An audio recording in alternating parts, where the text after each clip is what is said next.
আমন্ত্রণ ২১-এর রাতে আমাদের আজকের বিষয় শহীদের সংখ্যায় গড়মিল। আমাদের সঙ্গে স্টুডিওতে উপস্থিত আছেন আমজনতা দলের সাধারণ সম্পাদক তারেক রহমান। আপনাকে স্বাগত জানাচ্ছি। সঙ্গে আছেন জাতীয় নাগরিক পার্টির যুগ্ম সদস্য সচিব মোহাম্মদ পিরাজ মিয়া। আপনাকেও স্বাগত জানাচ্ছি। আমাদের আজকের আলোচনার বিষয় শহীদের সংখ্যায় গড়মিল।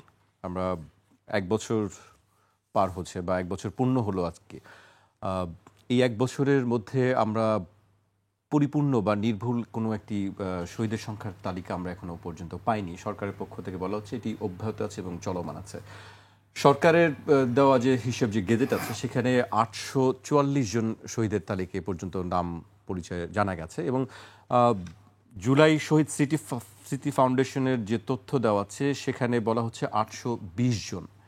আরেকটি সংখ্যা আছে, সেটি হচ্ছে যে জাতিসংঘের মানবাধিকার কমিশনের ফ্যাক্ট ফাইন্ডিং যেটা বলছে, তারা বলছে শহীদের সংখ্যা ১৪০০। ৩ ধরনের সংখ্যা আমরা দেখছি, ৮৪৪, ৮২০ এবং ১৪০০, ৩টি সংখ্যা। আসলে কতজন শহীদ হয়েছেন সেই বিষয়টি এখনো পর্যন্ত আমরা বের করতে পারিনি কেন, সেই তালিকা এখনো পর্যন্ত করা যায়নি কেন? আমি তারেক রহমানকে দিয়ে শুরু করতে চাই। জি, গণঅভ্যুত্থান পরবর্তী সময়ে যদি প্রত্যেকটা জেলায় যারা যারা শহীদ হয়েছে বা উপজেলা পর্যায়ে তাদের যদি একটা তালিকা ঝুলিয়ে রাখার ব্যবস্থা করা হতো, যে এই এলাকা থেকে এই মারা গেল, তাহলে কিন্তু এলাকা ভিত্তিক আমরা সঠিক তথ্যটা আমরা হাতে পেতাম। সেটা করা হয়নি। এবং এই গড়মিল হওয়ার আরেকটা কারণ হলো স্বাস্থ্য মন্ত্রণালয়ের পক্ষ থেকে শহীদের তালিকা এন্ট্রি করা বন্ধ ছিল। আমি জিজ্ঞাসা করেছিলাম স্বাস্থ্য উপদেষ্টাকে যে এটা কেন বন্ধ। তো বলছে যে ওনার ভাষ্য ছিল এরকম, রাষ্ট্রের এই মুহূর্তে ড্যামারেজ মানে ক্ষতিপূরণ বা কম্পেনসেশন দেওয়ার সামর্থ্য নাই, এই জন্য শহীদের তালিকা বন্ধ আছে। ক্ষতিপূরণ দেওয়ার সামর্থ্য নেই তাই শহীদের তালিকা বন্ধ আছে? ওইটাই আমি বলেছিলাম যে আপনার ক্ষতিপূরণ দেওয়ার সক্ষমতা আছে কি না আছে সেই বিবেচনায় শহীদের তালিকা হবে। এটা কিন্তু তালিকা করা বন্ধ ছিল কিন্তু পুরোপুরি, আবার নতুন করে চালু হয়েছে। আমরা একটু হইচই করেছিলাম, জুলাই গণঅভ্যুত্থানে আহতরা হইচই আজকে রায়েরবাজার থেকে কয়েকজনের লাশ উত্তোলন করা হয়েছে। হ্যাঁ, এটা আমাদেরও একটা ছিল যে দেখেন একটা জায়গায় একজনের নামে একজন মারা গেল পুলিশের গুলিতে, সেই জায়গায় প্রধান আসামি করা হলো শেখ হাসিনাকে, আর একজন আওয়ামী লীগ বড় নেতা কাদের সাহেবকে করা হলো। এই দুইজন হুকুমের আসামি ঠিক আছে, এবং পুলিশের প্রধান কর্মকর্তাদেরকে আপনি অভিযুক্ত করেন। মারা গেছে কিন্তু পুলিশের গুলিতে, কিন্তু উত্তরায় একটা লোক মারা গেছে, পটুয়াখালীর একজনের নামে মামলা হয়ে গেছে, পঞ্চগড়ের একজনের নামে মামলা হয়ে গেছে, চাঁদপুরের একজনের নামে মামলা হয়ে গেছে, আর বাদী হলো লক্ষ্মীপুরের। এখন মানে জীবন চলে যাবে। এই মামলা কোনোদিন প্রমাণ করতে পারবে যে পঞ্চগড়ের লোকটা কিভাবে উত্তরায় এসে একটা মানুষকে খুন করলো? তার মানে পুলিশের গুলিতে নিহত একটা ব্যক্তি, সেই ব্যক্তিকে পঞ্চগড়ের একজন ছাত্রলীগ নেতার নামে ওই মামলায় ঢোকানোর কোনো যৌক্তিকতা আছে? মানে মামলাগুলো দুর্বল হয়ে যাচ্ছে কেন, এটা তো কোনোদিন প্রমাণ করতে পারবেন না। কিন্তু কেন এই অবস্থা হলো, এই ধরনের পরিস্থিতির আশ্রয় নিতে হলো কেন? আসলে গণ অভ্যুত্থান পরবর্তী সময়ে যারা এই মামলা বিষয়গুলো বোঝে, রাজনৈতিক দুর্বৃত্ত তারা এইভাবে যারা মানে যেখানে যেখানে তার যারা শত্রু আছে সেখানে তাকে এই মামলায় ঢুকিয়ে দিয়েছে। এই মামলাগুলোতে জামাতের লোকদেরকে আসামি করা হয়েছে। সুনামগঞ্জ থেকে জামাতের 2 নেতা আমাকে ফোন দিয়েছে যে তারেক ভাই আমার নামে তো এরকম মামলা। পটুয়াখালী থেকে ফোন দিয়েছে, অনেক জায়গা থেকে বিভিন্ন বিএনপি জামাত তাদের নামে উল্টা মামলা হয়েছে গণ অভ্যুত্থানে। তারা নাকি আমাদেরকে একদম দেখাচ্ছে যে আমি গণ অভ্যুত্থানে অংশ নিচ্ছিলাম, মানে 2013 সালে আওয়ামী লীগের সাথে রাজনীতি করতো, এরপর থেকে সে রাজনীতি আর করেনি, ঠিক আছে। এবং সে 24-এ গণ অভ্যুত্থানে এসে অংশ নিয়েছে। সে লাইভ করছিল একটা জেলা থেকে, লাইভে অংশ নিছে যে সে প্রতিবাদ করছে এই ফ্যাসিজমের বিরুদ্ধে। সেই ব্যক্তির নামেও গণ অভ্যুত্থানের মামলা। ওই পুরনো একটা কাগজ খুঁজে বের করছে যে সে অমুক সময় অমুক জায়গার সদস্য ছিল, ঠিক আছে। তো এগুলোর কারণে সত্যিকার অর্থে গণ অভ্যুত্থানে যারা গণহত্যায় জড়িত তাদেরকে আসলে করা যাবে না। স্বয়ং চিফ প্রসিকিউটর পর্যন্ত এই মামলাগুলো দুর্বল করার ক্ষেত্রে জড়িত। চিফ প্রসিকিউটর কি বলতেছে যে টিভি সেন্টারে আগুন দিছে শেখ হাসিনা, মেট্রো রেলে আগুন দিছে শেখ হাসিনা। কেন শেখ হাসিনা আগুন দিছে? আগুন দিছে এই জন্য, আন্দোলনকে ভিন্ন খাতে নেওয়ার জন্য। আপনার হলো এর চেয়ে ফালতু আইন কার্যক্রম আমি আমার জীবনে দেখিনি। যে শেখ হাসিনা টিভি সেন্টারে আগুন দিছে, সে টিভি সেন্টারে আগুন দিছে কে, কেন দিছে? টিভি সেন্টার থেকে, টিভি সেন্টার ছিল হলো পুলিশের আখড়া, সব পুলিশ ওখান থেকে বের হচ্ছিল, মানুষ মারছিল, আবার গিয়ে ঢুকছিল। জনগণ যখন দেখছে এইখান থেকে ফায়ারগুলো হচ্ছে, তখন জনগণ টিভি সেন্টারের উপর হামলে পড়ছে যে এইখান থেকে কেন ফায়ার হয়। যখন মেট্রো রেলের উপর থেকে ফায়ার করতে করে করে একজনকে মারতেছে, তখন মানুষ মনে করতেছে চলো মেট্রো রেলের দিকে আমরা ওই উপরে আমরা আগায় যাই। এই ছিল আন্দোলনের প্রেক্ষাপট, জনগণের ক্ষোভ যে ওই বড় বিল্ডিং থেকে কেন ফায়ার করা হচ্ছে, আমরা ওখানেই যাব। এই অ্যাটিটিউড জনগণ টিভি সেন্টার ভাঙেনি। টিভি সেন্টার একটা দুর্গ ছিল শেখ হাসিনার পুলিশের, সেই দুর্গ বিজয় করছে। মেট্রো রেল ভাঙেনি জনগণ, মেট্রো রেল বিজয় করছে। চিফ প্রসিকিউটর বলতেছে যে এগুলো শেখ হাসিনাকে আমরা অভিযুক্ত করব হত্যা মামলার আসামি হিসেবে, হুকুমের মামলা আসামি হিসেবে। তার মানে অপরাধ প্রমাণ করার জন্য কোনো ভিডিও প্রয়োজন নাই, কোন গুলির পিছনে কোন সিরিয়াল নাম্বার আছে, কোন পুলিশকে হুকুম করছে সেই আদেশেরও প্রয়োজন নাই। এটা সারা বাংলাদেশের সকল মানুষ জানে, একটা শিশু জানে যে শেখ হাসিনা এই ম্যাসাকার করেছে। তাকে আপনি ধরেন, তার সঙ্গে যারা প্রধান কলা কৌশলী ছিল, মানে হলো আইডিয়া মেকার ছিল, পলিসি মেকার ছিল, তাদেরকে ধরেন। ঠিক আছে, এই মুহূর্তে কোন একটা ইউনিয়নের ছাত্রলীগ নেতাকে আপনি উত্তরা একটা হত্যা মামলায় আপনি মানে ফাঁসাবেন? আপনি তো এই মামলা প্রমাণ করতে পারবেন না। এই বিষয়গুলো আপনি যে কথাগুলো বললেন, যে বাড়ি পঞ্চগড় আর আরেকজনের বাড়ি নোয়াখালী, এরকম আপনি যে অনেকগুলো উদাহরণ দিলেন, আসলে কি সেটি কি বিচার ব্যবস্থা কি প্রশ্নবিদ্ধ করে না? বিচার প্রক্রিয়াটা কি প্রশ্নবিদ্ধ? এটা তো আসিফ নজরুল স্যার নিজে স্বীকার করেছেন যে আমাদের দুর্ভাগ্য এই সরকারের সময়ে, হ্যাঁ এই সরকারের সময়ে এই মিথ্যা মামলাগুলোই আমাদের হলো বদনাম, যে আমরা এটা নিয়ন্ত্রণ করতে পারি নাই। ঠিক আছে, এটা আমরা করতে পারি নাই। এখন এগুলো নিয়ে আলাদা কমিশন হওয়া দরকার বা কমিটি হওয়া দরকার, যে কাদের এখানে শুদ্ধ করার একটি প্রক্রিয়া। আমি চাঁদপুরের একটা মামলা, একটা বাদী, তার ছেলে মারা গেছে মিরপুরে। আমি তাকে জিজ্ঞাসা করলাম যে আপনি এখানে 150 জন মানুষকে যে আসামি করেছেন, এই আসামিদের মধ্যে মানে আপনার সন্তানকে কে মারছে? তো বলছে পুলিশের গুলিতে মারা গেছে। তাহলে আমি যে বললাম বাকি 150 জনের মধ্যে শেখ হাসিনাকে আপনি চেনেন আমি জানি, পুলিশের প্রধানকে আপনি চেনেন আমি জানি, র্যাবের প্রধানকে চেনেন, এই 3-4 জন ছাড়া বাকি এতগুলো মানুষের নাম যে দিলেন আপনি, মানে এটা কি হলো? পরে আমি আরও খোঁজ পেলাম যে সে এই মামলার আসামিরা তার সাথে যোগাযোগ করে আমার নামটা বাদ দেন, এবং এই যোগাযোগ করলে, অনুরোধ করলে আপাতত 2,000, 5,000, 10,000, 20,000 টাকা করে নিচ্ছে। এটা একটা তার মানি মেকিং প্রজেক্ট হয়ে গেছে, মামলা বাণিজ্য যেটাকে আমরা বলি। হ্যাঁ, এখন ওই বাদী যদি বলে যে আমার ছেলেকে অমুক মারেনি, বাদ দাও, তাহলে বাদ যাবে। এখন কত টাকা লাগে, বাদ যাবে। এই কাজগুলো কারা করছে আপনার মনে হয়? এটা যারা মামলা করেছে তারা করছে, এটা ব্যাপকভাবে করেছে, যে যার মতো করে মামলা করেছে। জি, তারেক রহমান, আমি আসবো আপনার কাছে আবারও। আমি এই পর্যায়ে মোহাম্মদ মিরাজ মিয়ার কাছে আসতে চাই। আপনি নিশ্চয়ই শুনছেন আমাদের তারেক রহমান বিভিন্ন বিষয় নিয়ে কথা বলছেন, বা আমরা সম্প্রতি দেখেছি যে মামলা নিয়ে কথা বলেছেন, স্বরাষ্ট্র উপদেষ্টাও কথা বলেছেন, আইন উপদেষ্টাও কথা বলেছেন যে কিছু ভুল ছিল, ভুল হয়ে গেছে। তো সেটি মামলার বিষয় গেল, কিন্তু শহীদদের তালিকা নিয়ে আমরা কথা বলছি যে সেই তালিকা এখনো পর্যন্ত আসলে করা যায়নি কেন? কি মনে হয় আপনার কাছে? প্রথমত আপনাকে অসংখ্য ধন্যবাদ। সহ আলোচক হিসেবে তারেক ভাই আছেন, তারেক ভাইকে ধন্যবাদ। দর্শক হিসেবে যারা দেখছেন সবাইকে শুভেচ্ছা। প্রথমত, একটি গণ অভ্যুত্থানের পরে যখন একটি সরকার গঠিত, ইন্টারিম সরকার, এই সরকারের হচ্ছে প্রাইম যে 3টি কাজ, একটি হচ্ছে এই গণ অভ্যুত্থানে যারা শহীদ হয়েছে তাদের একটি প্রকৃত যে সংখ্যা সেটি নির্ধারণ করা, আহতদের পুনর্বাসন, এবং আহত যারা আছে তাদের সুচিকিৎসা এবং পুনর্বাসন করা। তৃতীয়ত হচ্ছে গণহত্যার সাথে যারা জড়িত তাদেরকে বিচারের আওতায় নিয়ে আসা। তো এই জায়গাটিতে আমরা যেটি বারবার দেখেছি, আজকে জুলাই গণ অভ্যুত্থানের 1 বছর পার হয়ে গেলেও এই শহীদদের সংখ্যাটা যেমন নির্ধারিত হয়নি সঠিকভাবে, আহতরাও তাদের পুনর্বাসন হয়নি এবং বিচারটিও হয়নি যথাযথভাবে, যেটি আসলে তারেক ভাই বিস্তারিত ব্যাখ্যা করলেন যে আসলে এই বিচারকে কেন্দ্র করে বা এই আহত শহীদদের লিস্টকে কেন্দ্র করে কিভাবে মামলা বাণিজ্য হচ্ছে। এই জায়গাটিতে আমি প্রথমেই বলবো সরকার এই জায়গায় ব্যর্থ হয়েছে 2টি কারণে। একটা হচ্ছে একটা গণ অভ্যুত্থানের পরবর্তী যখন একটা সরকার গঠিত হয় তখন ওই সরকারের কাছে একটা গণ অভ্যুত্থানের ম্যান্ডেট নিয়ে যখন যায়, তার কাছে কিন্তু জনগণের চাওয়া পাওয়া, আশা আকাঙ্ক্ষার জায়গাটা অনেক থাকে। তো ওই জায়গা থেকে আমরা যেটি দেখেছি যে ইন্টারিম সরকার গঠিত হয়েছে, প্রথমত এই ইন্টারিম সরকারের মধ্যে যারা উপদেষ্টা হিসেবে নিয়োগ পেয়েছেন তারা আসলে জনগণের ওই যে আশা আকাঙ্ক্ষাটা সেটা আসলে রিফ্লেক্ট করে না, প্রতিনিধিত্ব করে না।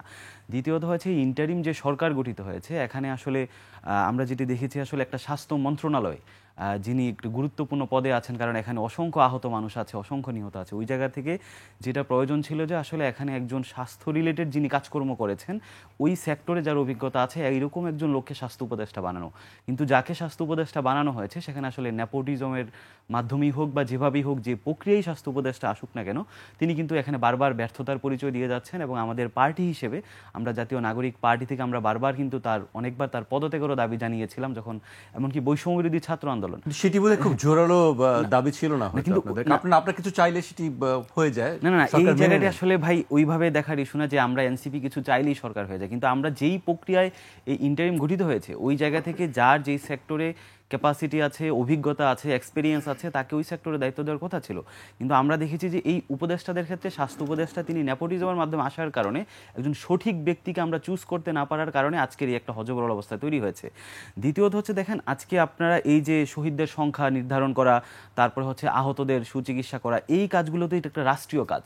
কিন্তু এই রাষ্ট্রীয় কাজকে আপনি কাদের হাতে দিয়েছেন? আপনি হচ্ছে জুলাই স্মৃতি ফাউন্ডেশনকে দিয়েছেন।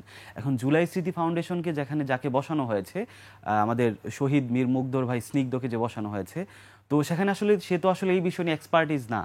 তো এই জায়গা থেকে আসলে এই সরকারের পলিসিগত অনেকগুলো ত্রুটি ছিল, অনেকগুলো ভুল ছিল, যে কারণে আসলে দেখা গেছে যে আজ পর্যন্ত এই শহীদদের সঠিক তথ্যটা তারা বের করতে পারেনি। তারা বলছে যে এটার প্রক্রিয়া চলমান আছে। আমরা দেখেছি যে রিসেন্টলি রিপোর্টে এসেছে যে ছাত্রলীগের অনেকে শিক্ষার্থীদের আন্দোলনরতদের হামলা করতে এসে সে সেখানে নিহত হয়েছে, তাকেও শহীদের তালিকায় এসেছে। এবং আমরা অনেক ভুয়া আহত আমরা দেখেছি। তো ওই জায়গা থেকে যে আহতের লিস্টটা যারা করা হয়েছে, দেখেন আহতের লিস্টের প্রক্রিয়াটা করা হয়েছে বিভিন্ন আপনার স্বাস্থ্য বিষয়ক উপকমিটির মাধ্যমে, বিভিন্ন ছাত্র প্রতিনিধিদের মাধ্যমে জেলায় জেলায় করানো হয়েছে, যেটা আসলে ওখানকার যে স্থানীয় প্রশাসক তার সাথে সমন্বয় করে। ওই জায়গাটা তো আমরা দেখেছি যে ওখানে আসলে অনেক ভুয়া আহত চলে এসেছে। তো এরকম একটা জায়গা থেকে আমরা মনে করছি যে আসলে এখানে সরকারের একটা স্পষ্ট ব্যর্থতা আছে। তো এই জায়গা থেকে আসলে শহীদদের যে সংখ্যা, যেখানে আসলে সরকারি হিসেবে একরকম দেখাচ্ছে, জুলাই স্মৃতি ফাউন্ডেশন থেকে আরেক রকম দেখাচ্ছে, জাতিসংঘের মানবাধিকারের যে ফ্যাক্ট ফাইন্ডিং কমিশন আছে এক এক রকম দেখাচ্ছে, এটাকে যত দ্রুত সম্ভব আমরা মনে করি যে এই সরকার থাকা অবস্থায় যদি সরকার নির্বাচন যদি ফেব্রুয়ারিতে দেয় কিংবা হচ্ছে যখনই নির্বাচন দেয় তার আগে এই সরকারের উচিত হবে এই আহতদের সঠিকভাবে পুনর্বাসনের ব্যবস্থাটা করা এবং সঠিক তাদের যে ক্যাটাগরি আছে, 4টা ক্যাটাগরি ABCD, ওই ক্যাটাগরিতে কে কোন ক্যাটাগরিতে পড়ে ওটা সঠিকভাবে নির্ধারণ করা। দ্বিতীয়ত এই সরকার থাকা অবস্থায় এই যে শহীদদের যে সঠিক তালিকাটা সেটা করে যেতে হবে। না হয় আসলে আমরা যেটা দেখব এটা যত লেন্দি হবে তত কিন্তু আসলে এখানে ভুয়া আহত, ভুয়া শহীদ এটা আসলে যুক্ত হবে। তো যে কারণে আসলে আমাদের পক্ষ থেকে দাবি থাকবে যে এই সরকারের আমলেই যারা এই সেক্টরে এক্সপার্টিস আছে এবং এটাকে আসলে গুরুত্বের সহকারে নিয়ে যাতে শহীদ, আহত এবং শহীদদের যে লিস্টটা আছে সেটা যেন সঠিকভাবে তারা ফাইন্ড আউট করতে পারে। মিরাজ, আমি আপনার কাছে আবারও আসবো। আমি যেহেতু শহীদ পরিবার নিয়ে কথা হচ্ছিল, কথা বলেছেন, আপনি বলেছেন, সেও বলছিল, আমি একজন শহীদদের বাবার একটি বক্তব্য আমি উল্লেখ করতে চাই। তিনি বলছেন, জুলাই আন্দোলনের শহীদ মোহাম্মদ নাইমের বাবা কামরুল ইসলাম বলেছেন, আমার ছেলে দেশের জন্য শহীদ হয়েছে, কিন্তু সেভাবে সম্মান মর্যাদা পায়নি। কাগজে কলমে অনেক উদ্যোগের কথা বলা হয়, কিন্তু এর সঙ্গে বাস্তবের মিল নেই। সরকারের পক্ষ থেকে সহায়তা দেওয়ার কথা বলা হয়েছিল, কিন্তু সে সহযোগিতা পেতে কি পরিমাণ ভোগান্তি তা বলে বোঝানো যাবে না। তিনি বলেন, ছেলের কবরটিও ভালোভাবে বাধাই করে দেওয়া হয়নি। আমাদের যখন কোনো সমাবেশে ডাকা হয় তখন অনেক কথা বলে, অনুষ্ঠান শেষ হলে রূপ পাল্টে যায়। মানে এটি পড়তে আমার খুব খারাপ লেগেছে, কিন্তু তারপরেও আমাকে উল্লেখ করতে হয়েছে। আপনি এ বিষয়ে কি বলবেন? আসলে একজন শহীদের বাবার আকুতি বা তার মনের কথা তিনি প্রকাশ করেছেন। শহীদদের সম্মান পেতে হলে এনসিপি করতে হবে, সরকারি দল করতে হবে, তাহলে শহীদদের সম্মান পাওয়া যাবে। হয়তো তার বাবা সরকারি দলের সাথে রাজনীতি করেন না, এজন্য সঠিক সম্মান পান না। এটা হলো পূর্ব শর্ত। শুধু শহীদ না, আহতদের ক্ষেত্রেও যদি আপনার হলো সুবিধা পেতে চান অথবা লিস্টেড হতে চান অথবা আপনি যদি রাষ্ট্রের কোনো আনুকূল্য পেতে চান, আপনাকে সরকারি দলের প্রতি আনুগত্য প্রকাশ করতে হবে। এটা হলো বিষয়, ঠিক আছে। কিন্তু আপনার যেই কিশোরী রুটি বলার বেলুন নিয়ে রাজপথে সে নামছে, ঠিক আছে, সে কিন্তু মানে কোনো দলের ডাকে আসে নাই, কোনো সমন্বয়কের ডাকে আসে নাই। সে আসছিল কেন জানেন? যে ও দেখছে টিভিতে যে এইভাবে বাচ্চাদেরকে, ছাত্রদেরকে গুলি করে হত্যা করা হচ্ছে। তার মাঝেও একটা ইন্সপিরেশন যে আমি এই হত্যাকাণ্ড মানি না, আমি এই মৃত্যুপুরী চাই না। এই না চাওয়া থেকে সে প্রতিবাদে নামছে, ঠিক আছে। কিন্তু এই রকম একটা চাওয়ার যে গণ অভ্যুত্থান, সাধারণ মানুষের অনুভূতি, এইটাকে ব্যাপকভাবে রাজনৈতিকরণ বা এইখান থেকে একটা রাজনৈতিক প্রক্রিয়া দাঁড় করানোর চেষ্টা করা হয়েছে। এইটাই হলো সমস্যা। এইটা যে সবার ছিল, সেই সবার জায়গাটাকে ছিনায় নিয়েছেন ডক্টর ইউনূস স্যার, নিয়ে একটা নির্দিষ্ট দলের কাছে এভাবে দিয়েছেন। নির্দিষ্ট দল মানে এনসিপি? এনসিপি বা তাদেরকে দিয়েছেন, বা তার অনুগত মানে রাজনৈতিক দল বা এরকম। এইটা দেওয়ার ফলে এই যে শহীদ, একটা শিবিরের পক্ষ থেকে শহীদ, ছাত্র দলের পক্ষ থেকে শহীদ, তারা রাষ্ট্রের পক্ষ থেকে ওই ডাক বা ওই মায়া, ওই স্নেহটা পায় না, তাদেরকে প্রয়োজন মনে করা হয় না। আবার যারা এই ধরনের আহত না, দেখা যাচ্ছে তারা ওই সরকারি দল করার কারণে ওই আহত বা নিহতের পরিবারের চেয়ে বেশি সম্মান পাচ্ছে। তো এইটা হলো একটা বিষয়। আমাদের এই গণ অভ্যুত্থানের মধ্যে আমরা সবাই একত্রিত ছিলাম, মিলেমিশে ছিলাম, সবাই উদযাপন করতাম। আমাদের এই উদযাপন করতে করতে হঠাৎ করে একদিন ডক্টর ইউনূস স্যার কিছু ছেলেপেলেকে নিয়ে আমেরিকায় গেলেন। আমেরিকায় গিয়ে পরিচয় করা দিলেন, অমুক হলো আমাদের মাস্টার মাইন্ড। এই যে ঘোষণা করে দিলেন, দেখছেন তারপরের দিনে সকল সংগঠন মিলে পরস্পরকে কাদা ছড়াছড়ি, গালিগালাজ। বাংলাদেশের গণ অভ্যুত্থানের শক্তির মধ্যে ভাগ করে দিলেন, একবারে ভাগ করে দিয়ে আমাদেরকে, আমাদের মানসিক অবস্থাকে ভেঙে ফেললেন। আমাদের এই গণ অভ্যুত্থানের ভাগের অভিযোগে অভিযুক্ত হলো ডক্টর ইউনূস স্যার। আমাদের এত বড় ক্ষতি শেখ হাসিনাও করতে পারেনি, শেখ হাসিনাও আমাদেরকে এভাবে ভাঙতে পারে নাই, যেভাবে ডক্টর ইউনূস স্যার আমাদেরকে ভেঙে দিয়েছেন। জি, এবং এইভাবে শুধু ভেঙে দেননি, এই তার অনুগত যে সরকারি দল, সেই দলকে তিনি অফুরন্ত অর্থ আয়ের সুযোগ করে দিয়েছেন। সচিবালয়ে, জেলা প্রশাসক অফিসে, ইউনিয়ন পরিষদ অফিসে, জায়গায় জায়গায়, ক্ষেত্র বিশেষে, বিশ্ববিদ্যালয়ে, সিটি কর্পোরেশনে, এগুলোতে তারা যাচ্ছে, ঘুরছে, ফিরছে। গতকালকে আপনাদের এখানে আমার সঙ্গে শোতে আসছিল একটা ছোট বোন, সে নাকি এনসিপির মুখপাত্র।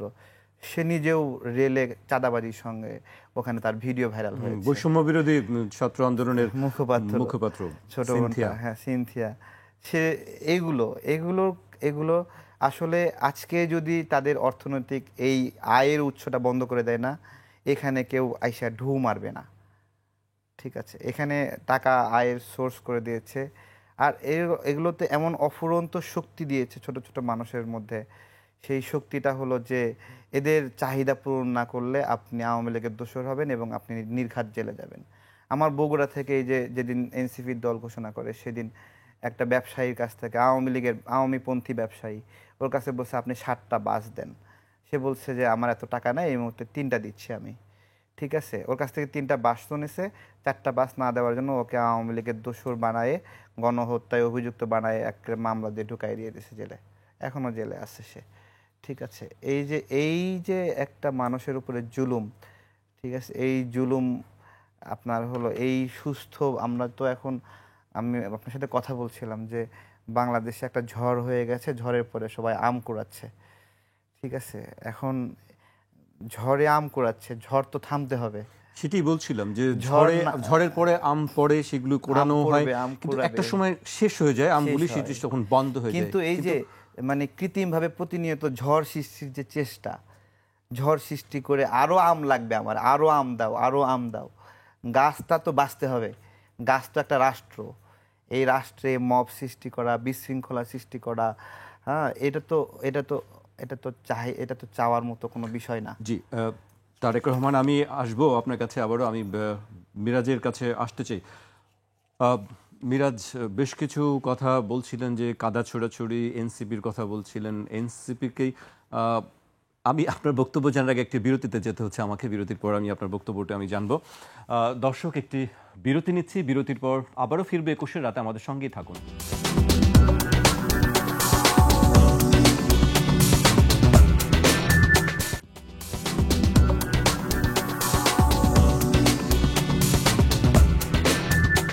বিরতির পর আবারও স্বাগত। আপনারা দেখছেন 21 রাত।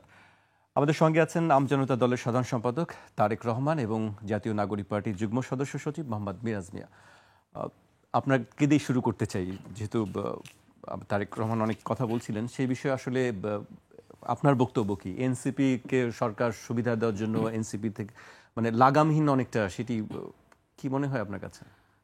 ওই জায়গাটি থেকে দেখেন, আমরা আলোচনায় যেখানে ছিলাম আজকে শহীদ ফ্যামিলি নিয়ে বা শহীদ পরিবারের সঠিক সংখ্যা নিয়ে, তো ওই জায়গায় আসলে তারেক ভাই আসলে যেখানে আলোচনাটি নিয়ে গেলেন এটি আসলে খুবই দুঃখজনক। তিনি আসলে শহীদদের সংখ্যা বা শহীদদের যথাযথ রাষ্ট্রীয় সম্মান পাওয়ার ক্ষেত্রে না ক্ষেত্রে সেটিকে আসলে এনসিপিকে জড়িয়ে ফেলেছেন, যেটি আসলে এক ধরনের ভিত্তিহীন অভিযোগ বলা যেতে পারে আর কি। আসলে শহীদদের সংখ্যা নির্ণয়ন করা এবং শহীদদের প্রাপ্য সম্মানটুকু দেওয়া, এটির দায়িত্ব তো সরকারের। ওই জায়গা থেকে আসলে এনসিপি তো এই প্রক্রিয়ার সাথে জড়িত না। কতজন শহীদ হয়েছে সেটাকে মানে নির্ধারণ করে দেওয়া, আহতদের যে ক্যাটাগরি আছে কে কোন ক্যাটাগরিতে পড়বে সেটা সিলেক্ট করে দেয়, এটা পুরোটা আসলে সরকারের তত্ত্বাবধানে হচ্ছে। তো ওই জায়গা থেকে এনসিপিকে আসলে রিলেট করে এটা অপ্রাসঙ্গিক ছিল আজকের এখানে। না, এখানে উনি দায়িত্বে ছিল মনে হয়, তাই না? সার্জিস যখন দায়িত্ব ছিল তখন সার্জিস তো এনসিপির সাথে ছিল না, সে জুলাই স্মৃতি ফাউন্ডেশনের সাথে ছিল।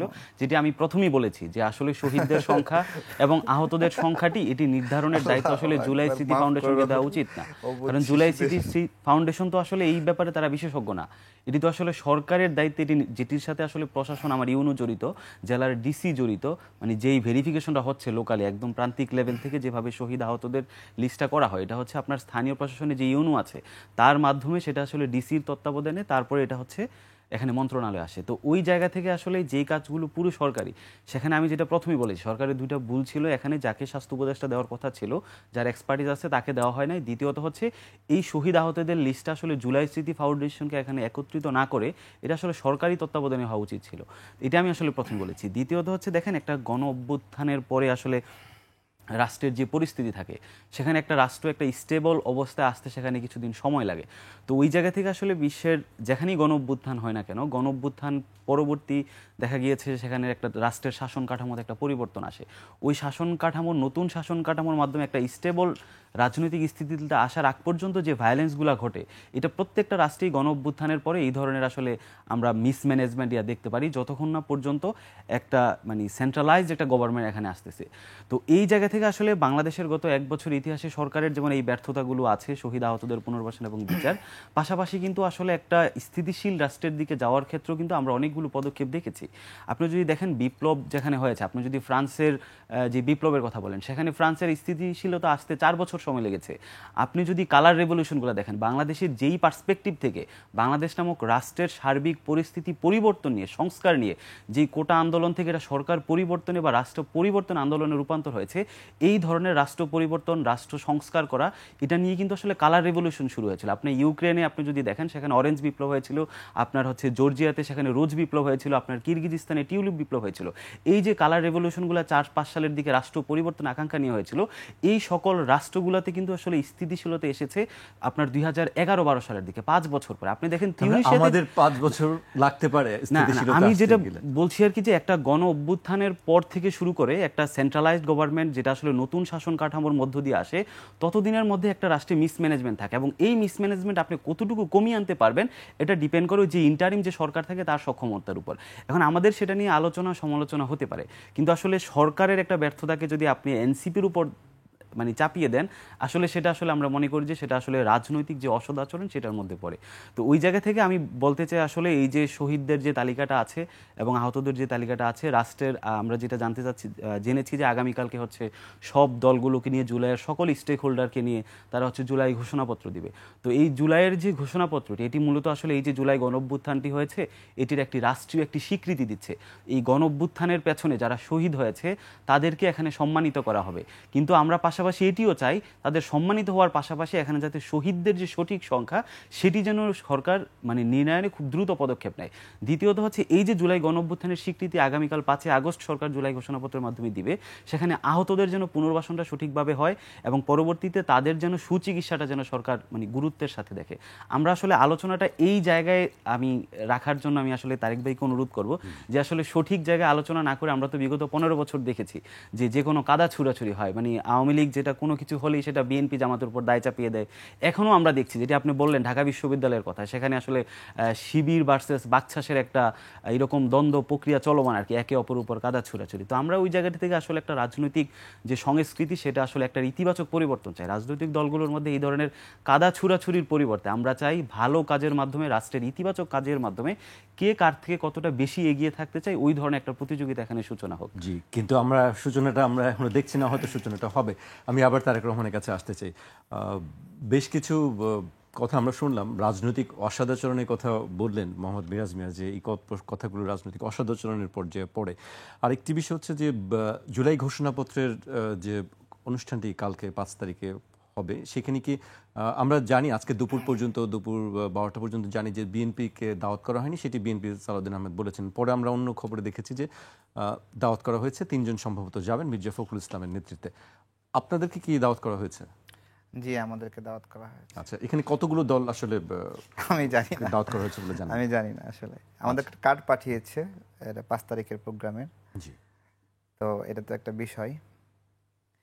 আমাদের ভাই যে বিপ্লবের কথা বলছে, পাঠ্যপুস্তকের বিপ্লব, অরেঞ্জ বিপ্লব, কালার বিপ্লব, বিভিন্ন কিছু বলছে। তো সেই বিপ্লবের কথা বলে ডক্টর ইউনূস স্যারকে তো উপদেষ্টা করা যাবে না, প্রধান উপদেষ্টা। উনি তো আমাদের বিপ্লবের পার্ট না। তাহলে বিপ্লবী সরকার হতে হলে আগে ওনাকে পদত্যাগ করতে হবে, তাই না? তাহলে আমরা যাদেরকে উপদেষ্টা, আপনারা লিস্ট করে করে হোয়াটসঅ্যাপে গ্রুপে লিস্ট করে করে, আপনারা খেয়াল আছে মনে হয়, হ্যাঁ, যে লিস্ট করছে এখন বৈষম্য বিরোধীরা যেভাবে লিস্ট করছে, সেই লিস্টে তো কোনো রাজনৈতিক পার্টিসিপেশন ছিল না, তারাই লিস্টটা করেছে। এই যে লিস্টটা করলো, যেই সরকারের যে উপদেষ্টাদেরকে তারা নাম দিল, প্রস্তাব দিল, বানালো, এই ব্যক্তিগুলোকে যদি শেখ হাসিনা তার কোনো ডিপার্টমেন্টে দায়িত্ব দিতেন, তাহলে এই লোকগুলো অ্যাডজাস্ট করতো না, মানানসই ছিল না। তাহলে যারা শেখ হাসিনার সময়ে অ্যাডজাস্টেবল, তারা এই সরকারের উপদেষ্টা, মানে কোনো ডিফারেন্স কিছু নাই। তাহলে আপনি আমাদেরকে যদি বিপ্লবের গল্প শোনান, তাহলে আগে এইটাকে, এই গণেশটা তাহলে উল্টাইতে হবে এখন, তাই না? তো এইটা হলো বিষয়। যে বাকশাসের কথা বলেন, বাকশাস তো আপনাদের সংগঠন, তারা কাদা ছোড়াছুড়ি করছে, আবার আপনারাই বলছেন যে কাদা ছোড়াছুড়ি, রাজনৈতিক অসৌন্দর্য, অসদাচরণ, এগুলো বলছেন। আমরা তো কাদা ছোড়াছুড়ি করি। এই প্রশ্নটাই আসলে আপনাদের দুজনকে আজকে বাকশাস আপনাদের সংগঠন না? কয়েকদিন ধরে এটি নিয়ে আলোচনা হচ্ছে যে শিবির, গুপ্ত শিবির, পরিচয় ছাত্রলীগ। বাকশাস তো এনসিপির নাকি? না, বাকশাস তো এনসিপির অঙ্গ সংগঠন হচ্ছে আমরা। তাহলে এটা বিএনপির? বাকশাস একটি স্বতন্ত্র সংগঠন হিসেবে তারা, না শিবিরের এটা তাহলে আপনি এটাকে এটি আলাদা আলাদা একটি সংগঠন, আলাদা একটা সংগঠন, আকাশ থেকে আসছে। সেটি মানে এই দুজনের কাছেই যে আপনারা বলছিলেন, যে আমি বলছিলাম, আপনার সঙ্গে কথা বলছিলাম, যে আসলে যে হঠাৎ 1 বছর পরে মানে পিছনে কি হয়েছে, কারা শিবির করতো সেটা ছাত্রলীগের মধ্যে ঢুকে গিয়ে তারা নির্যাতন করা হয়েছে, গুপ্ত অবস্থায় ছিল, মানে কে কি দায় নিবে কি নিবে না, এই পাল্টাপাল্টি বক্তব্য আমরা দেখছি। একজন বলছে এটি করা হয়েছে, আর একজন বলছে সম্পূর্ণ মিথ্যা কথা, একেবারে অস্বীকার করেছে। কেন? আমি বলি, শিবির ছাত্র দল বাংলাদেশের দীর্ঘ রাজনৈতিক প্রক্রিয়ায় নিপীড়িত দুটো ছাত্র সংগঠন। এই ছাত্র সংগঠনের পরিচয় ধারণ করা, দুটাই ছাত্র দলের পরিচয় ধারণ করা বড় হিম্মতের বিষয়, অনেক সাহসের বিষয়। অনেক সাহস মানে আপনি এই পরিচয় নিলে আপনি পরীক্ষা দিতে পারবেন না, ইউনিভার্সিটি যেতে পারবেন না, গেলে আপনার জীবনের হুমকি। যারা এই পরিচয় নিয়ে রাজনীতি করেছে, আমি তাদেরকে স্যালুট জানাই, যে তারা অনেক বড় তাদের ত্যাগ। শুধুমাত্র জুলাইয়ের এই কয়েকদিন দিয়ে বাংলাদেশকে মাপলে হবে না। তার আগে যারা ক্ষতিগ্রস্ত হয়েছে, নিপীড়িত হয়েছে, গুম হয়েছে, ক্রসফায়ারের শিকার হয়েছে, সেই মানুষগুলোর জীবন কি জীবন না? তাদের জীবনও জীবন। ওই জীবনগুলো, জুলাইয়ের যে ক্ষোভ, সেই জুলাইয়ের ক্ষোভ তো একদিনের ক্ষোভ না। জুলাইয়ের ক্ষোভ, জুলাইয়ের আগে আরও অনেকবার অনেক মানুষ নিপীড়িত হয়েছে, অনেক মানুষ ভোটাধিকার বঞ্চিত। ওই মানুষগুলোর সমন্বিত ইয়েটা হলো জুলাই, ঠিক আছে? এই জায়গা থেকে জুলাইয়ের যারা কর্তৃত্ব নিয়ে আছে, তারা যদি সবসময় অন্যদেরকে অসম্মান করে, অসৌজন্যমূলক কথাবার্তা বলে, একবার সালাউদ্দিন ভাইরে বলছে, একবার বাবর সাহেবকে বলছে, একবার শিবিরকে বলছে, এত অধিকার তাদেরকে কে দিল, তাই না? তারা কি এতটা লড়াই করছে এই গণ অভ্যুত্থানে, এতটা অসম্মানিত করার মতো? তাদের লড়াইয়ের পাল্লা তো এত ভারী না, তাদের নিহতের পাল্লা তো এত ভারী না, তাদের মধ্যে পঙ্গু হওয়ার সংখ্যা তো এত ভারী না, তাহলে এত অপমান করার অধিকার তারা কই পায়? এটা হলো আমার জিজ্ঞাসা। জি, বিরাজ, আমি সরাসরি এই প্রশ্নে আসতে চাই আপনার কাছে যে বুঝতেই পারছেন প্রশ্নটা, যে এত অসম্মান করার অধিকার তারা কোথায় পায়? তারেক রহমানের প্রশ্ন। এই জায়গাটি থেকে দেখেন আমাদের জুলাই দেশ গড়তে যে জুলাই পদযাত্রা হয়েছে, তো ওই দেশ গড়তে জুলাই পদযাত্রার 1 মাস ধরে আমরা বিভিন্ন বাংলাদেশের 64টা জেলাতে যাওয়ার চেষ্টা করেছি। সেখানে যখন যে জেলায় গিয়েছে ওই জেলার রাজনৈতিক প্রেক্ষাপট থেকে শুরু করে ওই জেলার ওই জনপদের মানুষের দুঃখ দুর্দশা, তাদের নিয়ে কাজ করার চিন্তাভাবনাগুলোই কিন্তু সেখানে তুলে ধরা হয়েছে। তো ওই রকম একটি জায়গা থেকে আমরা প্রত্যাশা করি যে রাজনৈতিক দলগুলোর মধ্যে আদর্শের মতের মিল থাকবে, আবার পাশাপাশি পারস্পরিক একটা শ্রদ্ধা বোধ থাকবে আর কি।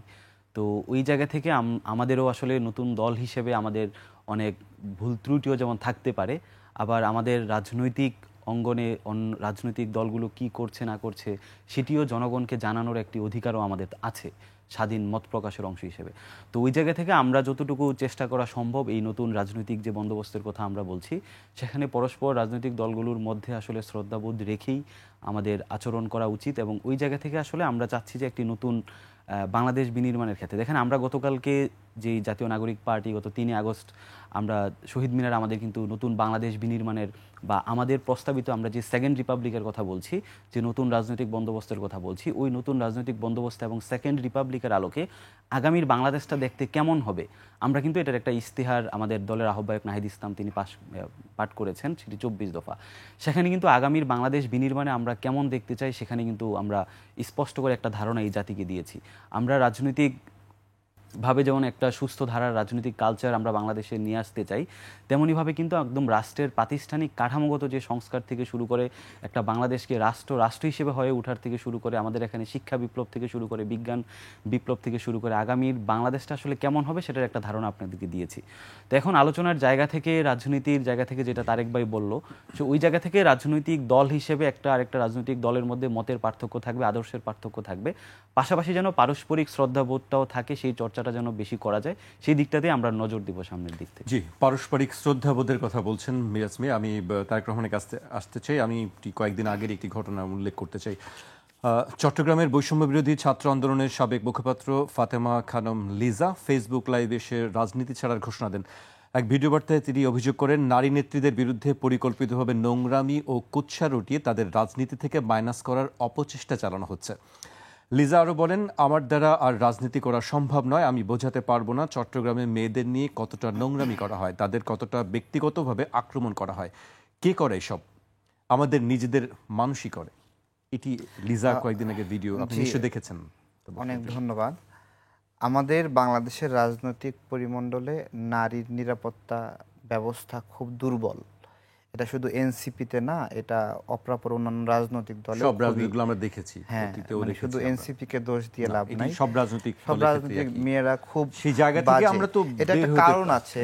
মানে ধরেন একজন নারী আর হলো পুরুষের রেশিও 10 জন, 1:10, মানে এইরকম রেশিও হওয়াতে দেখেন 10 জন মানুষ একজন নারী সহযোদ্ধার সাথে কথা বলার চেষ্টা করে, ভাব করার চেষ্টা করে। সেই ভাবটা না করলে ও অমুক অহংকারী, ঠিক আছে। এই যে মানে 10 জনের চাহিদা একজন নারীর প্রতি, এইটাই একটা রাজনীতিতে বড় একটা সংকট। চাহিদা আর বিষয়টা আসবে কেন রাজনীতি করতে গেলে? এটা তো সামাজিক সহকর্মী, আমার কথা বলতে ইচ্ছা করে, ভাব জমাতে ইচ্ছা করে, এটা তো একটা স্বাভাবিক বিষয়, ঠিক আছে। আপনার হলো আপনি নারী পুরুষকে স্বাভাবিক সামাজিকতার বাহিরে অন্যরকম অসামাজিক একটা বিষয় কাজ করে। তো সেই জায়গা থেকে প্রত্যেকটা পুরুষই এই অসামাজিক বিষয়টি কি কাজ করা উচিত রাজনীতির ক্ষেত্রে? আমরা যারা রাজনীতি যাদেরকে সামনে দেখি, এইটাই তো ভালো মানুষ হয়ে ওঠা আর খারাপ মানুষ হয়ে ওঠা। আমি আগের নামগুলো বলতে পারি, অনেকের নাম, প্রতিমন্ত্রীর নাম, মুরাদ তাকলার নাম বলা হয়, আরো বড় বড় নেতাদের নাম সামনে চলে আসছে। যেমন আমি আপনাকে বলি, এই যে তুষার এনসিপির যেই আকাঙ্ক্ষা পোষণ করেছে, এই আকাঙ্ক্ষাটা আমরা জানলাম যে তার এটা ক্যারেক্টার, এটা জানলাম, এবং তার রাজনীতির পথে আমরা তাকে সহযোগিতা করব নাকি অসহযোগিতা করব, এটা আমাদের একটা বোঝাপড়ায় থাকবে। ঠিক একইভাবে আমার দলেরও যদি কেউ আমরা খারাপ করে নারীর প্রতি, সেটাও দেশের মানুষ জানবে। বিএনপির মধ্যে যদি কেউ খারাপ করে, জানবে। এটা তো সবার মধ্যেই যৌন কাতরতা কাজ করে। এই যৌন কাতরতাকে মানুষ নিয়ন্ত্রণ করেই তো মানুষ, তাই না? যে নিয়ন্ত্রণ করতে পারে না সে পশু, সে জানোয়ার, সে সামাজিক আইন বিধিবদ্ধকতা সে বোঝে না, সে মানুষ না, এই জন্য সে ভালো মানুষ না। কিন্তু কখনো কখনো আমরা একটু দেখি তারেক, আমরা কখনো কখনো দেখি যে আমি দেখেন এনসিপির কোনো সমালোচনা রাজনৈতিক করি, দলের কথা কিন্তু বলছি এটা না শুধুমাত্র আমি। এনসিপির যে সমস্যা দেখা না যাচ্ছে আসলে, যে ঠিক কখনো আছে? কোনো নারীকে এটা নিয়ে কথা সব বলে, উল্টো সেই নারী চরিত্র নিয়ে আলোচনা করা হয়, দোষারোপটা খুবই, তাকিয়ে দেওয়া আমি হয়। আপনাকে বলি, আমাদের এখানে নারীকে এমনভাবে নিষ্পেষণ করা হয়, অসম্মান করা হয়, এবং এটা পুরুষতান্ত্রিকতা থেকে অসম্মান, যথাযথ সম্মানের জায়গা না। আমাদের বগুড়াতে কেন্দ্রীয় মসজিদ আছে, সেই কেন্দ্রীয় মসজিদে আমাদের একটা দোকান আছে নিউ মার্কেটে, সেই নিউ মার্কেটের দোকানে অনেক নারী কাস্টমার আসতো, তারা অনেকে নামাজের জন্য জায়গা খুঁজতো, বুঝছেন? আমাদের দোকানে আমরা এক পাশে একটু জায়গা করে দিতাম, নামাজ পড়তো বা ইয়ে করতো। আমাদের খুব চাহিদা ছিল যে এখানে কেন্দ্রীয় মসজিদে একটু যদি নামাজের একটা আলাদা জায়গা থাকতো তাহলে হতো। আমরা অনেক যুদ্ধ করছি যে আলাদাভাবে করতে পারি না, অনেক সংগ্রাম, হাতাহাতি, মারামারি পর্যায়ে চলে গেছিল যে একটা নারী বাজারে আসছে, সে বাজার করতে পারছে, সব করতে পারতেছে, সে দোকানের একটা চিপাই নামাজ পড়তে পারতেছে, বাট তার রাষ্ট্রীয় ব্যবস্থাপনায় একটা সুন্দর একটা জায়গা নাই যে সে একটা নামাজ পড়বে শহরে গেলে, ঠিক আছে?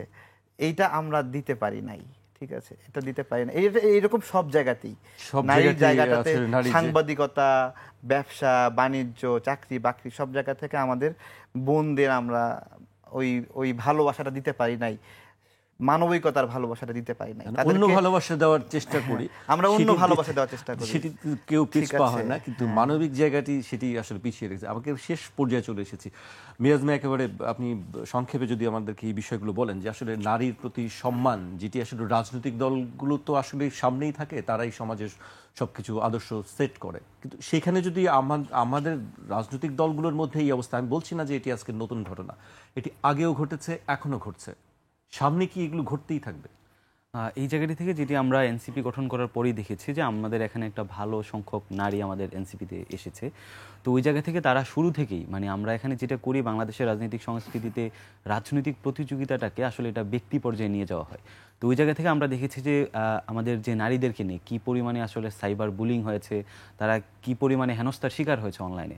তো ওই জায়গাটা থেকে আমরা আসলে সাবেক যে পতিত যে সরকার আছে তাদের জায়গা থেকেও একটা দেখেছি যে নারীদের নিয়ে কীভাবে সাইবার বুলিং করা হয়েছে। আপনার দলেরও তো সম্প্রতি একজন নারী সদস্যকে দিয়ে আলোচনা আমরা দেখেছি, যেটি যদি বলছিলেন যে তো ওই জায়গাটি থেকে আমরা প্রশ্নটা হলো, মানে আমি বলছি না এটা এনসিপিতে একমাত্র, আমার প্রশ্ন হলো এই যে আপনাদের মাঝে তুষার নামে একটা ছেলে যে এইরকম একটা বাজে আকাঙ্ক্ষা রাখে নারীদের প্রতি, এইভাবে আপনারা তাকে এখনো কেন প্রশ্রয় দিচ্ছেন? আমি বলছি এটা সব সংগঠনেই হয়, সব জায়গাতেই হয়। আমরা তো আপনারা কেন সেটা আমি প্রশ্রয় নাম উল্লেখ দিচ্ছেন? করেছি যে আওয়ামী লীগের সময় আমরা দেখেছি, আওয়ামী লীগের এবং সময় হয়েছে, তখন তাকে এটা সেই জায়গা থেকে বিএনপিতেও সরিয়ে হতে দেওয়া পারে, হয়েছে। জামাতেও হতে না, পারে। আমাদের জায়গা থেকে আসলে যে ব্যক্তির বিরুদ্ধে তিনি অভিযোগটি আনলেন আসলে তাকে কিন্তু সাংগঠনিকভাবে সকল কার্যক্রম থেকে তাকে নিষিদ্ধ রাখা হয়েছে। আমরা গতকালও দেখলাম আসিফ মাহমুদের পাশে গিয়ে সে বসে আছে কোন একটা সে তো প্রোগ্রামে, আসলে এনসিপির পরিচয় সেখানে যায় না। লেখা আমাদের আছে বৈষম্য বিরোধী ছাত্র, এরকম লেখা। ওই জায়গা থেকে আমরা বলছি যে এনসিপি থেকে যখন তার বিরুদ্ধে এই ধরনের একটা অভিযোগ আসে তখন কিন্তু এনসিপি থেকে তার দলীয় সকল কার্যক্রম স্থগিত করে রেখেছে। তো এটি আসলে তার রিভিউর মধ্যে, পর্যালোচনার মধ্যে বাগের ছাও নাকি তো ওই জায়গা থেকে আসলে দেখেন নারীদের সেই সংগঠনের প্রোগ্রামেও দেখতেছি তাকে সেখানে গিয়ে তাকে পাঠানো হচ্ছে। আপনারা যদি বলেন না, এখন আমাকে তো কথা বলতে দিতে হবে, মানে আপনার সময় তো আপনাদের সংগঠন না, সেই জায়গা থেকে আমি যেটি বলছি আসলে এই রাজনৈতিক প্রতিযোগিতাটাকে যখন আসলে ব্যক্তি পর্যায়ে নিয়ে যাওয়া হচ্ছে, আমরা সম্প্রতি দেখেছি যে আমাদের দলের যে সিনিয়র জ্যেষ্ঠ আহ্বায়ক হচ্ছে তাসনিম, যারা তাকে নিয়ে আসলে দেখেছি যে যারা করেছে ওখানে যেমন সাবেক আওয়ামী লীগের পতিত লোকজনও আছে, আবার দেখেছি যে বিএনপির অঙ্গ সংগঠন যে ছাত্র দলের সেখানে তারাও আছে যে নানা প্রপাগান্ডা ছড়াচ্ছেন একদিন। তো ওই জায়গা থেকে আসলে নারীদেরকে একটা সেফ স্পেস তৈরি করার জন্য আমাদের যে সাইবার সিকিউরিটি, মানে সাইবারের দিক থেকে তারা যেন সাইবার বুলিংয়ের শিকার না হয়, এদিকে রাষ্ট্রীয় যে আইনগুলো আছে সেগুলোর যথাযথ প্রয়োগ, আসলে রাষ্ট্রীয় পদক্ষেপ প্রয়োজন। সাথে সাথে একটা সামাজিক আমাদের যে কালচারাল বা সাংস্কৃতিক জায়গা থেকে একটা আসলে সচেতনামূলক এক ধরনের একটা জাগরণ প্রয়োজন। তো ওই জায়গা থেকে আসলে নারীদের জন্য যতদিন না পর্যন্ত আমরা এই ধরনের একটা সেফ প্লেস তৈরি করতে পারবো, আসলে নারীরা কিন্তু আসলে রাজনীতি আসবে, এটা সব দলের ক্ষেত্রে। এটা রাজনৈতিকভাবে আমার যে প্রতিপক্ষ সে তো আমার দুর্বলতা নিয়ে ঘাটবেই, স্বাভাবিক, এটি চর্চা, হ্যারাসমেন্ট করে। আমি প্রচুর হ্যারাসমেন্টের শিকার হই বিবিধভাবে। আমার প্রশ্ন হলো যে বাহিরের মানুষ তো আপনাকে সবসময় পরাজিত করার চেষ্টা করবেই, কিন্তু আপনি যদি নিজেকে সুরক্ষিত না রাখেন, এর দায় বাহিরের মানুষকে আপনি দিতে পারবেন বলেন? না, এই জায়গাটা এটাই আমাদের প্রশ্ন। আমি বলছি না আপনারাই একমাত্র না, এই ঘটনা আমি ঘটেছে। সেটি বারবার বলছি যে এটি আছে। একমাত্র এনসিপির বিরুদ্ধেই ধরেন অভিযুক্ত না। তুষার ছাড়া আপনারা কি মানে পারবেন না দেশকে নেতৃত্ব দিতে? পারবেন তো আপনারা। একটা খারাপ মানুষ আরেকটি যদি আমি detect তারেক হলো। আমি তার বলতে ব্যাপারে চাই তো তাই হচ্ছে detect আমাদের হলো একটা খারাপ দল মানুষ। থেকে তো তার সকল কার্যক্রম আপনার দল স্থগিত থেকে আছে। এটি দেওয়া এটি হয়েছিল এখন এবং review 5 র দিনের মধ্যে মধ্যে তাকে একটি ব্যাখ্যা দেওয়ার একটু তারপরে ছিল। শাসন ওই যে সেটি কি? গাজী সালাউদ্দিন তানভীর দেখি, মানে আপনাদের উচিত ছিল ওকে পুলিশে দেওয়া, সে দেখে এখন টক শোতে যায়। আমাদের এখানে এসেছিল এবং হ্যাঁ, সে- এই একটা মানুষের থাকার কথা জেলখানায়, সে টক শো করে বেড়াচ্ছে, অদ্ভুত বিষয়। জি, আসলে আমাকে সময় শেষ, বিরাজকে দিয়ে আমি শেষ করতে চাই। এই যেহেতু আপনাদের আপনার নতুন বন্দোবস্তের কথা বলছেন, নতুন স্বপ্ন কথা বলছেন, সেক্ষেত্রে আপনাদের বিরুদ্ধে যখন কোনো কথা ওঠে, অভিযোগ ওঠে, সেইগুলো নিয়ে আসলে মানুষ বেশি আশাহত হয়। সেই জায়গাটা আসলে খুব সংক্ষেপে আমাদেরকে। না, ওই জায়গাটা থেকে আমরা হচ্ছে যখনই আমাদের দলের কারো মধ্যে যে কোনো ধরনের ডিসিপ্লিনের বাইরে গিয়ে যখনই কোনো কাজকর্ম তারা করে, তখন কিন্তু দল থেকে মানে দ্রুত ব্যবস্থা নেওয়া হয়। সালাউদ্দিনের ব্যাপারে অভিযোগ এসেছে, দল কিন্তু সাথে সাথে তাকে দল থেকে বহিষ্কৃত করেছে। তারপরে সারোয়ার তুষারের বিরুদ্ধে অভিযোগ এসেছে, দল কিন্তু সাথে সাথে তার বিরুদ্ধে ব্যবস্থা নিয়েছে, তার সকল সাংগঠনিক কার্যক্রম স্থগিত করেছে। তো ওই জায়গা থেকে আসলে দেখতে হবে যে দল তার বিরুদ্ধে ব্যবস্থা নিচ্ছে কিনা। তো এরকম জায়গা থেকে 10 সেকেন্ডের প্রশ্ন, সেটা হলো যেই বিষয়গুলোতে সোশ্যাল মিডিয়ায় ভাইরাল হলো সেগুলোকে বহিষ্কার করা হলো। আপনাদের এরকম কোনো দৃষ্টান্ত আছে যে সোশ্যাল মিডিয়ায় ভাইরাল হয়নি বাট অভ্যন্তরীণভাবে আপনারা অসততার কারণে বহিষ্কার করেছেন? এরকম দু একটা আছে বা আপনারা নিজেরাই প্রকাশ করেছেন, এরকম কোনো ঘটনা আছে? না, আমাদের অভ্যন্তরীণভাবে তো এই ধরনের অসদাচরণ বা কোনো ধরনের পাওয়া গেলে, তার বিরুদ্ধে অভিযোগ পাওয়া গেলে, সেটা তো দল পাওয়া ব্যবস্থা যায় না নিচ্ছে। আর কি। এখন তো পাওয়া যায় না, যায় না। ভাইরাল হলে তখন পাওয়া যায় না। হ্যাঁ, ভাইরাল হলে পাওয়া যায়, এমনিতে পাওয়া যায় না, সবাই ভালো মানুষ। দল কিন্তু সাথে সাথে ঠিক আছে। ব্যবস্থা নিচ্ছে। তো ওই জায়গা থেকে আমরা তো একটা সংস্কৃতির এখানে চর্চা করছি, যেটা হবে আসলে প্রত্যেকটা দলমত নির্বিশেষে যখন কেউ চাঁদাবাজের সাথে জড়িত হয়, তখন কিন্তু আর সে দলের থাকে না, সে একটা ক্রিমিনাল অফেন্স বা সে একজন অপরাধী হিসেবে চিহ্নিত। নারী তো হেনস্থার ক্ষেত্রেও তো সে একই ঘটনা। তো ওই জায়গা থেকে আপনাকে দেখতে হবে আসলে দল এটা থেকে ব্যবস্থা মানে কত দ্রুত ব্যবস্থা নিচ্ছে। ওই ধরনের একটা সংস্কৃতি চালু করতে হবে। আমাদের দলের যদি কেউ চাঁদাবাজি করে, আপনাকে দেখতে হবে যে ওই দল তাকে বহিষ্কৃত করছে কিনা। দল থেকে যদি কেউ নারী হেনস্থার সাথে জড়িত হয়, দেখতে হবে যে দল তাৎক্ষণিক ব্যবস্থা নিচ্ছে কিনা।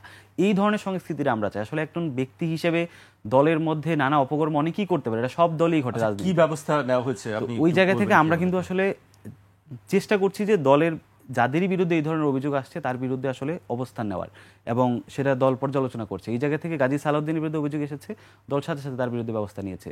সারোয়ার তুষারের বিরুদ্ধে অভিযোগ এসেছে, দল তাকে তার সমস্ত কার্যক্রম স্থগিত আপনারা করেছে। ওই যে টাকা অর্থগুলো আত্মসাৎ করলো, এগুলো উদ্ধার করে রাষ্ট্রকে ফেরত দেওয়ার কোনো ব্যবস্থা নিয়েছেন কিনা?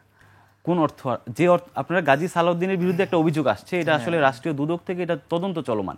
তো ওই জায়গা থেকে এটা থেকে এনসিপির যেটা করা উচিত, তার দলে যেটা ছিল, তার একটা পদ ছিল, দল সেটা স্থগিত করেছে, তাকে বহিষ্কৃত করেছে। এখন বাকি কাজ তো রাষ্ট্রের দুর্নীতি দমন কমিশনের। তো ওই জায়গা থেকে তো রাষ্ট্র করবে, এটা দুদকের তদন্তাধীন আছে। জি, আসলে আলোচনা শেষ, আরো অনেক কিছু প্রশ্ন ছিল, কিন্তু সময়ের কারণে শেষ করতে হচ্ছে আজকে এখানে। আপনাদেরকে অনেক ধন্যবাদ আমাদেরকে সময় দেওয়ার জন্য। Thank you. দর্শক, আজ এখানেই শেষ করছি। কাল আবার দেখা হবে রাত 12টায়। আপনারা সবাই সুস্থ থাকুন, নিরাপদে থাকুন, আর 21-এর সঙ্গে থাকুন।